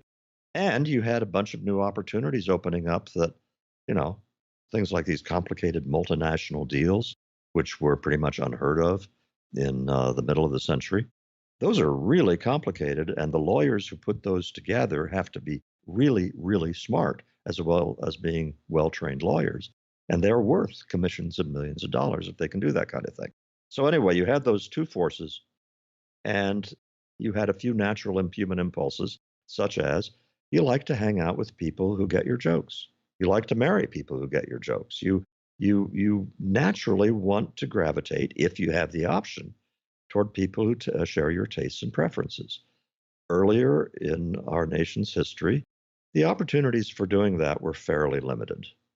And so you got along, you found the people in your local city that you got along with, but you couldn't kind of create a world from scratch. And in the last few decades, we have. So you've got Silicon Valley and San Francisco, that corridor, which is just jam packed with members of this new culture I'm talking about. There's the greater Los Angeles area, there's the greater Washington, D.C. area, and the New York City area. And you take those, and you now have enclaves of extremely highly educated and affluent zip codes that are contiguous. And the life within those zip codes is different on all sorts of bases than it is outside them. None of this, again, is intrinsically bad. And the culture of the new upper class is in many ways an admirable one. It's one that I participate in many ways. It's not that mainstream culture is somehow more virtuous, but this kind of separation of the classes is intrinsically worrisome in a country that has taken the ideal of equality of human worth so seriously as the United States ideals took it. Mm. But beyond being worrisome, and this is the thing that I was noticing at the time I wrote Coming Apart, but became much more apparent in the subsequent years, is that the new upper class holds ordinary Americans in contempt, disdain, Yeah. and they're not even hiding it anymore. I think Jonathan Haidt, the social psychologist who started Heterodox Academy, Yeah, was he's been right. on the podcast. Yeah. Oh yeah, good, great guy. But he had an interview a couple of weeks ago where he said he thought the deplorables comment by Hillary Clinton changed the history of the world. Mm. And he may very well be right. I mean, that one comment all by itself might have swung enough votes. It certainly was emblematic of the disdain with which the new upper class looks at mainstream America, and mainstream America notices this. And in this, I think, lies a lot of what I found in my Twitter feed as I became a member of the Never Trump crowd during the course of the campaign. Mm. And I would get really strong stuff in return. But one of the things that struck me most were people who say, "You don't understand. We don't particularly like Donald Trump. We're not defending his character or anything like that. He's our murder weapon." And I think that is a pretty short, accurate way of saying uh, what function Trump served. Mm. There's an irony here, I think, that I'm detecting for the first time because I want to lead you to this phrase, the hollow elite, because this disdain you described, this isolation and disdain, I think is there, but we're talking also about an elite that has been so contaminated by postmodernist, morally relativistic thinking that they actually don't think they represent any right answers or values that anyone else should abide by. At least they don't live as though they do. They just are kind of prosecuting their own search for pleasure in isolation and happy not to be associating with all the riffraff. But they don't imagine that they are holding themselves to a standard of industriousness or honesty or any kind of core traditional value that they are judging other people on the basis of. Yeah, this it's there's a tension here because on the one hand, the members of the new upper classes, I call them, actually behave pretty well in a lot of ways. Mm. And you're talking about social capital and a functioning of a civil society. They get married in very high proportions. They almost always get married before they have children. The out of wedlock birth rate for the new upper class is in single digits. It's kind of like the 1950s. They stay married more often than they used to. They are, if they're in megalopolises, they may not be involved in communities, but in smaller cities, they're often involved in civic organizations and so forth. But I do use the phrase hollow for the reasons that you suggest, that they're behaving pretty well, but there's no code of values that they feel they are living up to and that they think are important for the rest of society to live up to. The phrase I use in the book is they don't preach what they practice. But Mm. in part, they aren't preaching what they practice because, as you indicated, the idea of a code, which when I was young was that there was a code of the gentleman. And I don't mean the gentleman in the British aristocratic sense, but an American guy. There were certain things he was supposed to do and be and live up to. And if you were a guy, your word was your bond. You were gracious in victory, and you were stalwart in defeat. And I go through a Yeah. cliche, a set of cliches in the book, and I said, but they're cliches precisely because they were so widely accepted. And I don't know of any members personally of the new upper class that have that sense of a conscious code of virtuous behavior. And the Mm. same goes, of course, for women. And in that context, you then have on their part though a sense of superiority, and you have a sense because Sam, these same people who say that IQ tests only measure the ability to take IQ tests, these people are very proud of their IQs, of how smart they are, of how able they are. And they also have lost a sense of seemliness. The idea in 1955, if you lived anywhere except Newport, Rhode Island, that you should build a 15,000 square foot house was ridiculous. It would be unseemly. And I guess that if you went up to Scarsdale or to the North Shore of Chicago at that point, you could also find mansions up there. Mm. So, but you're talking about a very small number of places that had that kind of conspicuous wealth. And just to add another fact, since I mentioned the North Shore, if you were in the North Shore of Chicago in 1960, and in the most elite communities, you were still in communities where about three-quarters of the people didn't have college degrees, and where the median family income in those towns was around $60,000-$70,000 in today's dollars. Hmm. So yeah, you had the mansions all right, but you had within those communities a lot of other people who didn't fit that description, and you were not isolated from them by a barrier of four intervening zip codes that were almost as rich as you were. So there is simply now people living in the bubble, as I've called it. Their kids are being raised in the bubble. Their kids have never known anything except that. So increasingly, what you have inhabiting the new upper class are people who are divorced by two or three generations from folks who worked with their hands, folks who worked in factories, ran small shops. They've known nothing but this rarefied world that David Brooks described so wickedly and so funnily in Bobo's in Paradise. To give a picture of this isolation, I think is useful. So, for instance, it's startling for me to reflect on this, but I think it's true to say that certainly among my peers and people who I am social with, I think there may be a few young people I know who fall outside this, but I think it's true to say that the last person on earth I knew who smoked cigarettes was Christopher Hitchens. I literally, I bet you're right. if my life depended on it, I could not find another person who smokes cigarettes in my contact list, and let's say there's 1,000 people in there, right? Hmm. That's an amazing fact in a society where something like 30% of people smoke cigarettes. That's a wonderful illustration of how isolated. Because in my case, I do know people who smoke cigarettes, but that's only because I go play poker at Charlestown, West Virginia casino, Mm. and there about 30% of the guys I play poker with smoke. But if in terms of American Enterprise Institute where I work, I don't know anybody who smokes there. I don't social circles. No.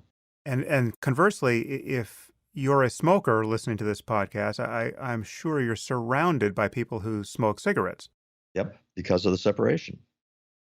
And it goes on to so many other things. The most brutal illustration that I have heard of the contempt that the new upper class has for these smoking non-elite people comes from Clive Crook, the journalist, the columnist, Hmm. who bought a house in West Virginia for a weekend house. He lives in Georgetown, in Washington, and he has a great time out there with his wife. They've made friends of the people who lived out there. They're great neighbors. But in Georgetown, when they'd heard that Clive had bought a house in West Virginia, it was like they expected them to be characters out of Deliverance, if you remember that novel, Yeah, yeah. with missing teeth and can't talk right and are barely human.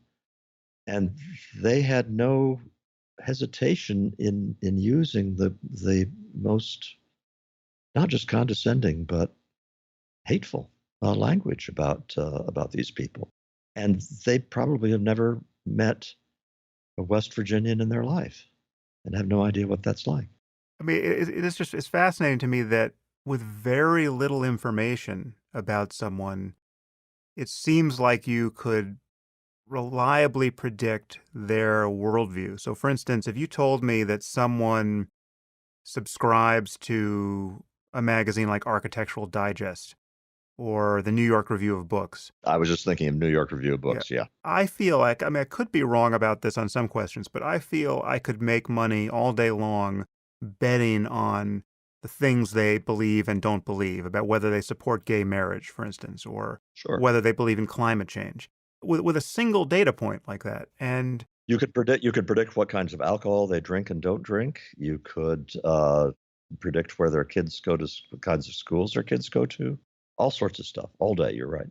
let's just talk a little bit about what the costs are to this kind of stratification. And also, just how many people are we talking about? When you talk about the narrow elite, are you talking about a truly tiny number of people, like 100,000 people or something?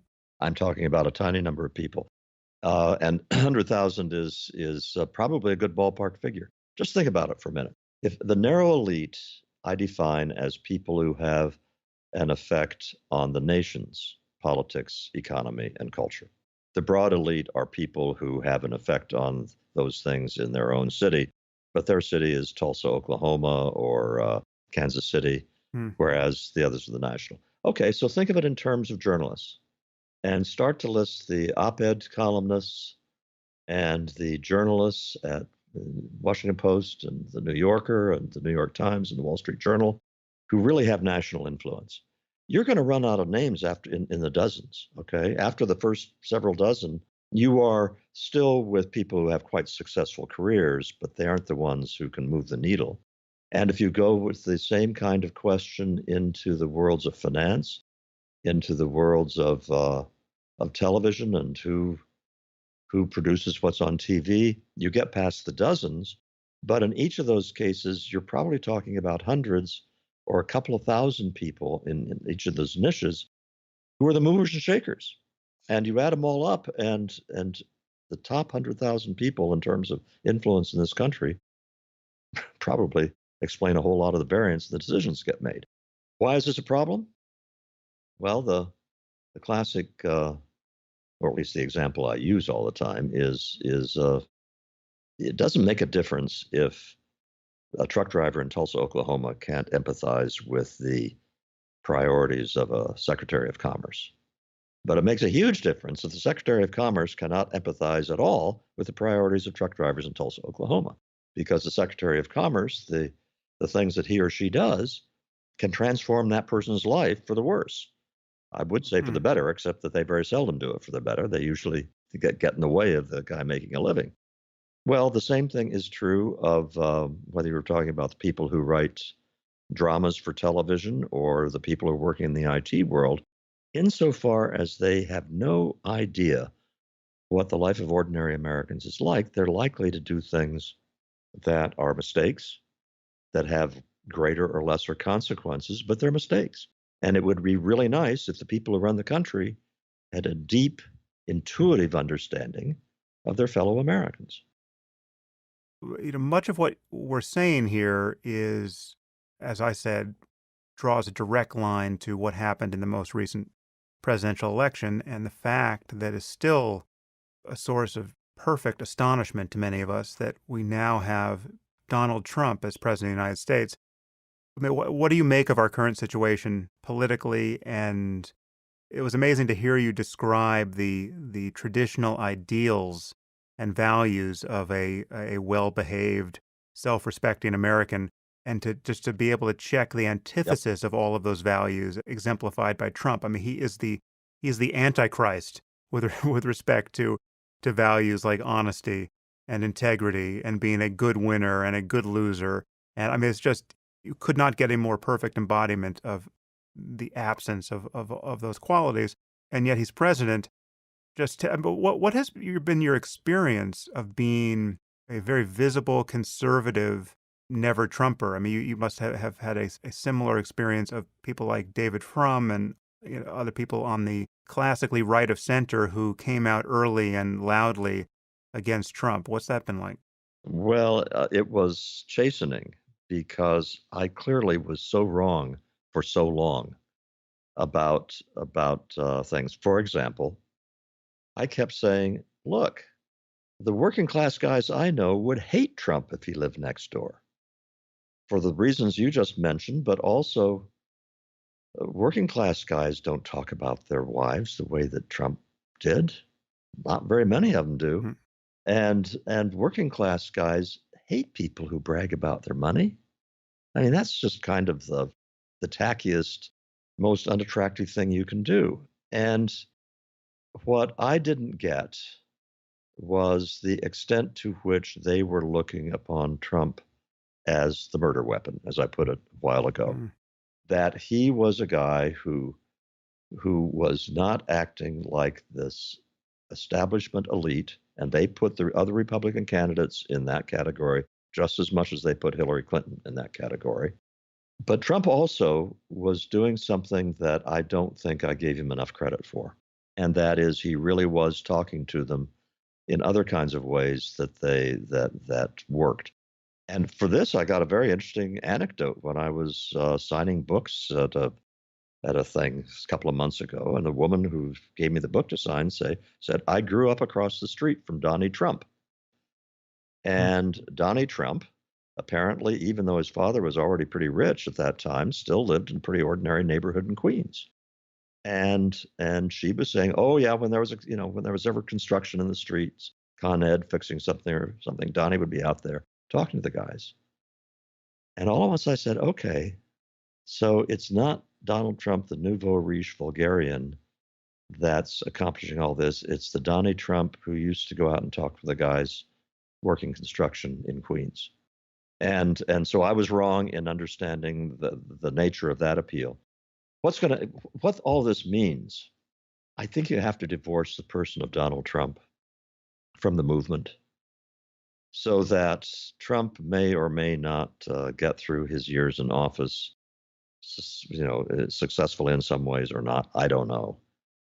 But one thing that is quite clear is that people like me, who consider ourselves limited government conservatives, I like to use the word Madisonian to describe people like me. We like the Constitution of limited government and enumerated powers and all that kind of thing, and local control and subsidiarity. We are a tiny fraction of the electorate.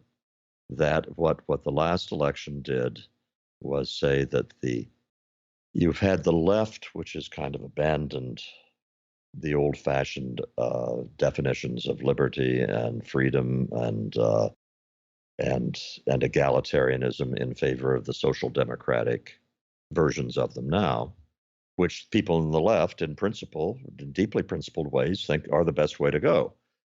But meanwhile, over on the right, you've had principled limited government people who thought that a lot of the blue collar Republican voters were at least sympathetic to those ideals. Hmm. And it turns out that really they aren't very interested in those. They were naturally blue collar Democrat voters. Historically, they shifted over because of a Democratic Party that they thought had abandoned them, particularly white working class. But they've shifted over for reasons of feeling more comfortable with the Republicans, not because they believe in conservative principles. So long term, I think we're going to have a redefinition of the parties such that the Republicans will be a populist-centered party for a long time to come. Hmm. I will add, Sam, I have been consistently wrong on all things political for the last 18 months, so I'm probably not changing that track record now. Well, you're in good company there. This final topic I want to raise with you is, on its face, a very surprising thing for you to be endorsing. This is the topic of universal basic income, which I've talked about in some context on this podcast as a possible remedy for the increasing role that automation is playing in our economy. And so what happens when automation and, in the limit, AI get so good that jobs disappear and new ones never spring up in their place? How do you deal with what would be a 50 or 70% unemployment rate in some possible future? Well, one answer, and this is an answer that is older than I realized, but it's suddenly very popular and current in Silicon Valley. You give people money, and this is called universal basic income. You've written a book about this, which unfortunately I haven't read, but I've heard you talk about it. And this is a surprise because in Coming Apart, you are fairly critical of the welfare state in all its guises, and you just said something that at least implied disparagement of the welfare state in Europe as we know it. So tell me why you are an advocate for universal basic income. Well, I first wrote the book back in 2005 or 6 called In Our Hands, but I did it initially for the same reason that Milton Friedman was in favor of a negative income tax. The idea is that you replace the current system with a universal basic income, and that you leave people alone to make their decisions about how to use it. But the other reason I've wanted to write the book is because I thought, and I still think, it provides a way in which we might actually revitalize America's civic culture, which is to say, the civic culture in which a lot of problems get solved at a very local level. And the reason I make that argument is that an income stream, and under my plan, the money would be deposited every month electronically into a known bank account. An income stream gives people moral agency, whether they want it or not. Let's take the example of a guy who is living off his girlfriend, and he can't seem to hold on to a job, and he's feckless. and she puts up with him. She loves him. Well, all at once now he's got an income stream. I think it's quite probable that the young woman will say, you know what? I think kicking in 300 or 400 bucks a month at this point is appropriate. I think that's a very good thing for her to do, and it's very good for him to be hit with that request. I also think it's a good thing that if he drinks up all his money under a universal basic income with 10 days to go, that his friends or his girlfriend or his parents or anybody other people say, well, we aren't going to let you starve, but it's time to get your act together. And I think that kind of saying to someone, don't tell us you're helpless because you aren't helpless. The question is whether you're going to do anything about it. I think those kinds of interactions on millions of times a day around the Mm. country would be a good thing.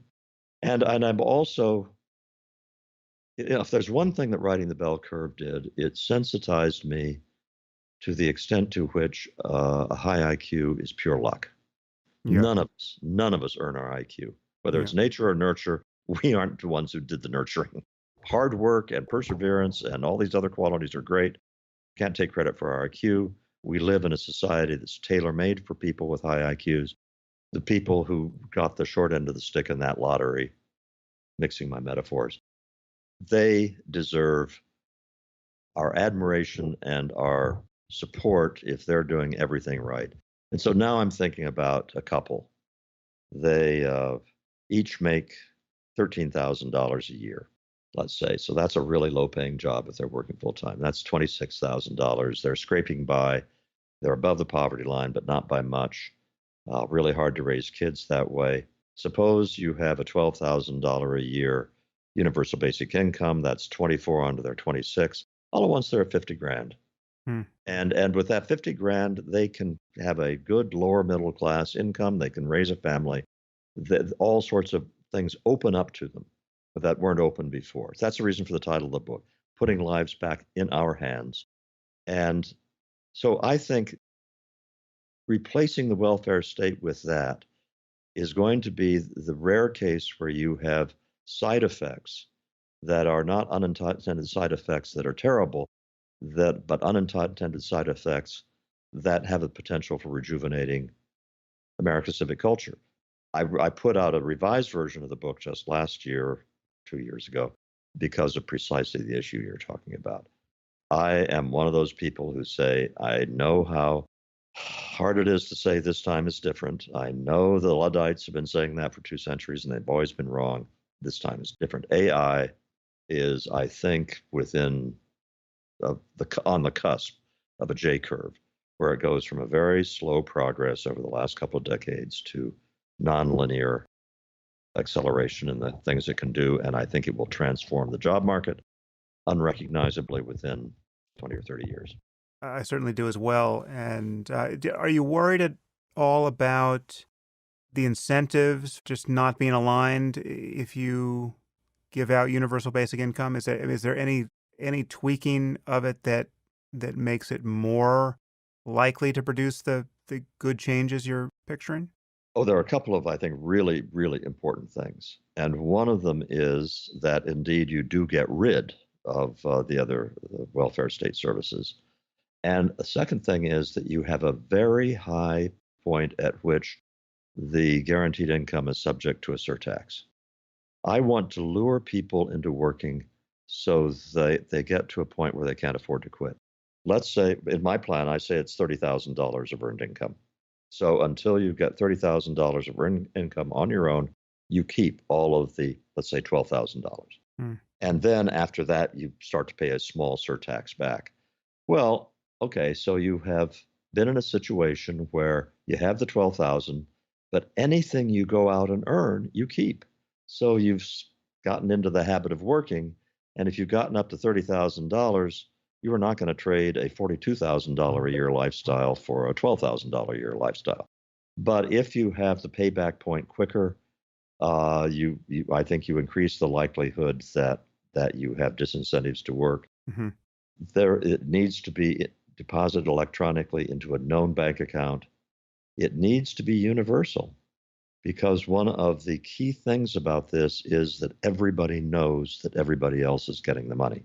And so once you have that universal knowledge then a whole variety of interactions can be set in motion that wouldn't be set in motion without that knowledge.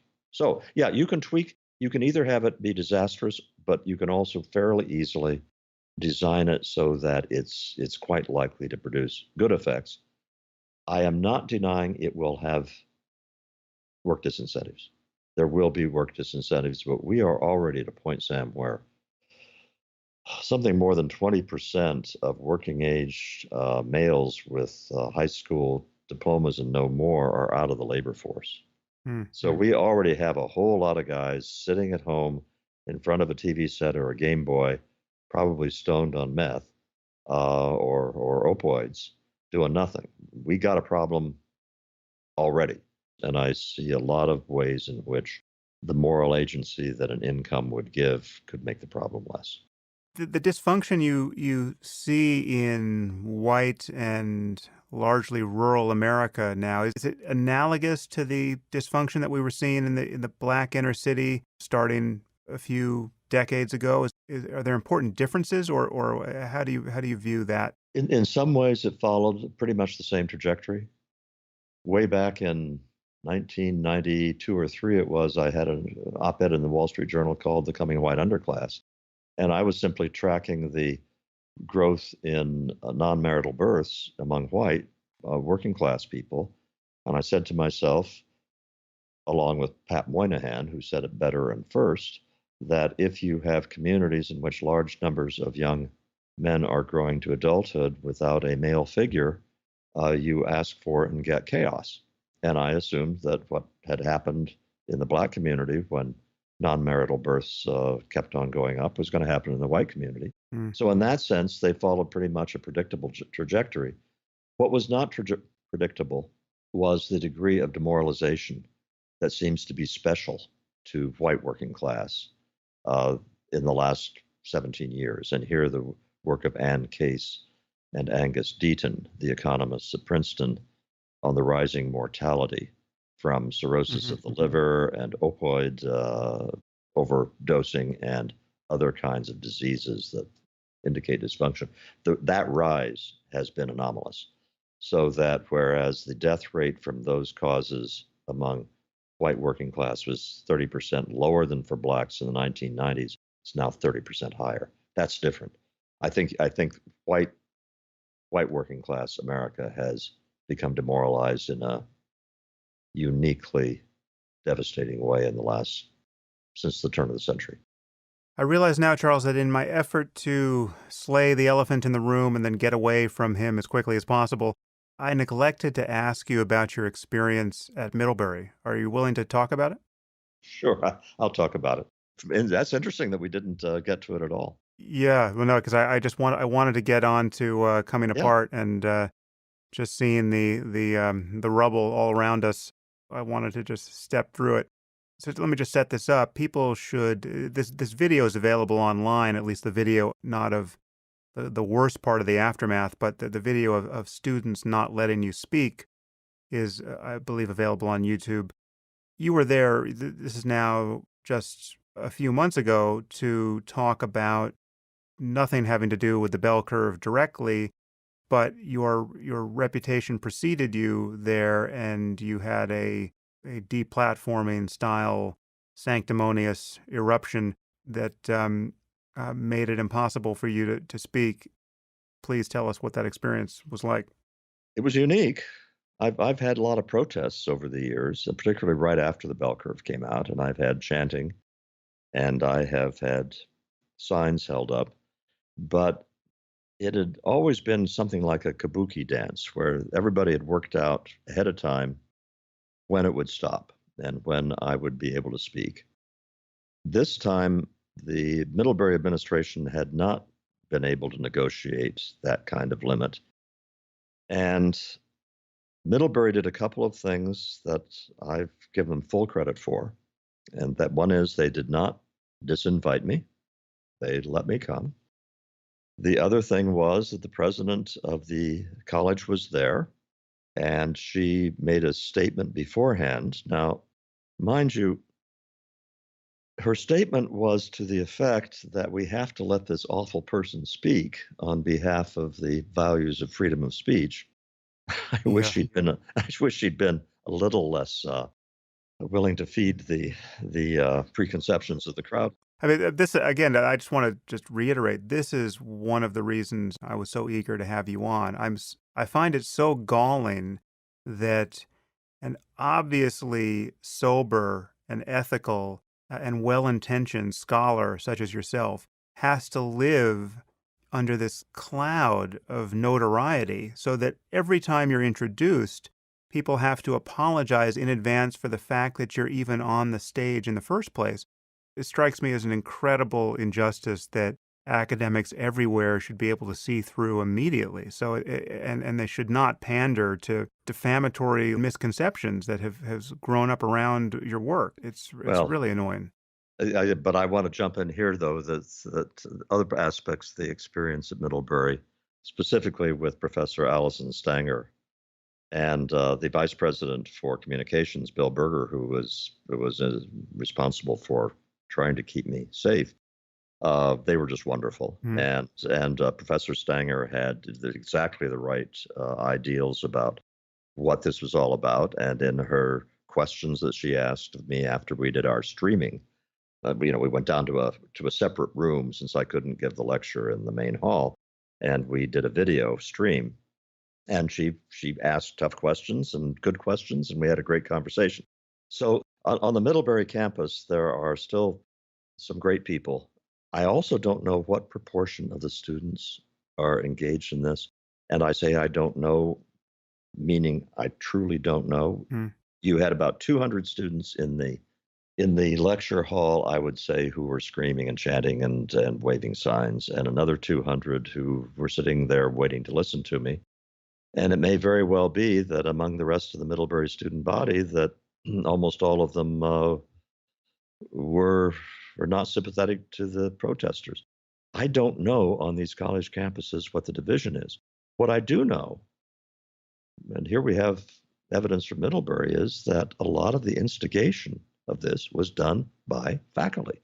Hmm. With one of the leading characters being a guy named Michael Sheridan, who's part of the anthropology department, I think, who openly admits he hasn't read a word of anything I've ever written, Hmm. but it's okay to basically tell students go out and keep this racist pseudoscientist from speaking. So, in some ways, I'm the worst possible person to ask about the meaning of Middlebury, because I was I was so much in the middle of it, and the end of the evening was so unhappy in terms of us trying to get out of there and get to the car, which we did, but Professor Stanger was seriously injured in the course of that. So you were walking from the hall to the car, and you got surrounded by a group of people who you have every reason to believe are students, or we're now worried that there's outside instigators who came to campus for the purpose of causing even more trouble. Well, we'd finished our lecture in the Q&A, and it was Bill Berger and Allison Stanger and me and two large, competent security guys. But when we opened the door to go into the parking lot and get to the car, I really wasn't thinking there was going to be any problem at all. And we opened the door, and there is a crowd of people, and many of them having ski masks on, Hmm. which when I registered it did cause me a certain amount of Hmm. disquiet. Why the ski masks? And it was also became clear as we started to walk down the just arrayed in a row that they weren't going to get out of the way. And so we had to push through them, and the security guys were great, but there were only two of them. And so they were having to pull people off us and try to clear a path. And that was when Professor Stanger got injured. Yeah, that was completely unexpected. Hmm. And nothing has yet been done to any of the anybody. So students who can be identified as being involved in this have not been disciplined or kicked out of school or anything. It is my understanding that Middlebury hired an outside investigative agency, and that they are waiting for their report. And whereas I understand that that is a strategy that can rationally be employed, it's not what I think needs to be done. and I will say what needs to be done. In this case, I think that justice delayed is justice diluted. And the next morning, that all of the people who could be identified from video as being in the lecture hall, violating Middlebury's rules that had been spelled out to them before I got up on the platform, that those students who were identified, I would like to have seen the president say the next morning, we have already identified 47 of our students unequivocally in violation of Middlebury's rules. They are suspended for the rest of the term. And we are in the process of going through additional sources of information. And as we identify more students who participated in this, they will be suspended as well. I think it needed to be soon. Hmm. I think it needed to be not a slap on the wrist. I think there needed to be a very unequivocal statement of this is antithetical to what a university is all about. You don't belong on a college campus if you behave that way. Yeah, I fully agree. It should be so easy to draw this bright line here. So if you're refusing to let a scheduled speaker speak, you have to be violating a university policy, if not a more important social norm, to the point where you get, at minimum, suspended. It's the antithesis of what a college campus is about.